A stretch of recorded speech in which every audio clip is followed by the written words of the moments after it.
他是个即将退休的老杀手，江湖人称黑凯撒，实力完全不输年轻一辈。14天后，他就可以拿到820万的退休费，一样天年。哪知杀手公司早就盯上了这笔钱。在他之前，有一个杀手也是刚刚退休，可还没等钱到账，就被公司派来的年轻杀手将其暗杀。这样一来，几百万的退休金自然而然就回到了公司的账上。面对着邓肯的退休，公司也早早做好了针对他的阴谋，就是分给他最后一个任务，然后在任务中意外身亡。而另一边，邓肯来到了一个偏远的小镇，买了条狗，养了点鱼，结交了个新邻居，俨然一副退休后的生活。两人很聊得来，但有一天，邓肯教他用枪，拿着枪的女孩吓得瑟瑟发抖。邓肯见此急忙道歉。晚上，邓肯终于收到了公司派给他的最后一个任务，刺杀一个老肥，酬金也很可观。邓肯推辞说着要考虑一晚，第二天再给答复。可就等公司还没反应过来的时候，多年的杀手经验就让邓肯已经查到了老肥的信息，直接找了过去，但却发现此时的老肥也在查着他的信息。看到此，邓肯瞬间明白了，原来老肥就是公司派来的杀手。于是邓肯直接干掉了老肥，并打给了公司的女助手，说自己考虑好了接受任务。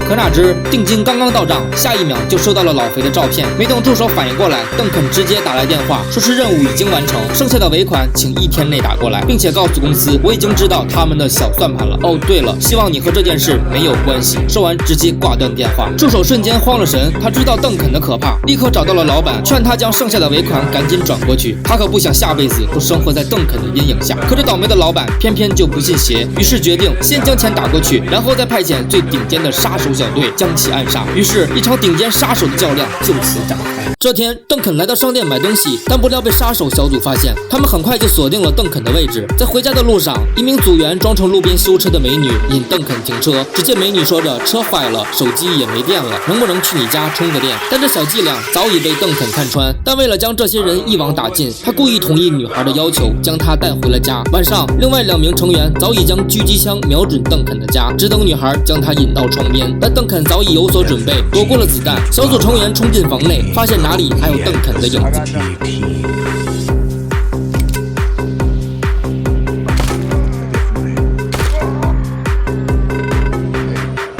知道了小队全军覆没的消息，老板愤怒地大发雷霆，发誓不惜一切都要干掉他。而邓肯此时也发现了他的新邻居也被卷入了这件事，人被公司抓走了。邓肯找到了之前已经退休的老友，想了解女孩可能被关押的地方，准备想办法营救。但谁知道老友早已被公司收买，并且成功地暗算了邓肯。醒来的邓肯发现自己已经被控制了，而公司老板此时也终于现身。为了找回自己的损失面子，老板决定不能这么让邓肯轻易死去，要好好折磨他。还给他看了女孩被折磨的照片。老板在邓肯身上用了各种刑具，直到第3天，有一把小刀断在了他身体内。老板还是觉得不解恨，一下扎瞎了邓肯的眼睛。此时，让人闻风丧胆的黑凯撒彻底成为了阶下囚。晚上，邓肯忍痛拔出了留在体内的刀片，打开了锁链，一场恐怖的报复就此展开。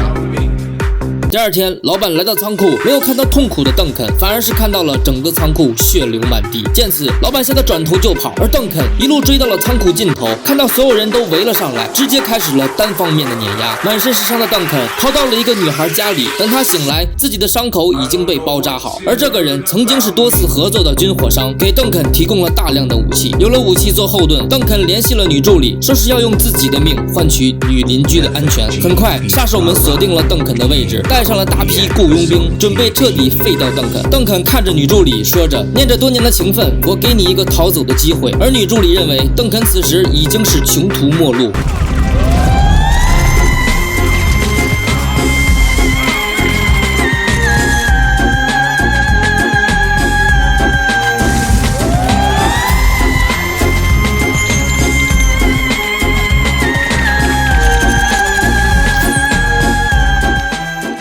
接着，邓肯来到了公司楼下，所有人都让出了一条路，然后抱着女孩离开了公司。第2天，邓肯醒来，看到了女孩的床上散落着一堆捐款文件，每一份都是20万。原来女孩就是邓肯之前匿名资助的孤儿，但当他一转头，却看到了女孩正在看着他，然后2人就此过上了没羞的日子。影片完，我是小龟，我们下期见。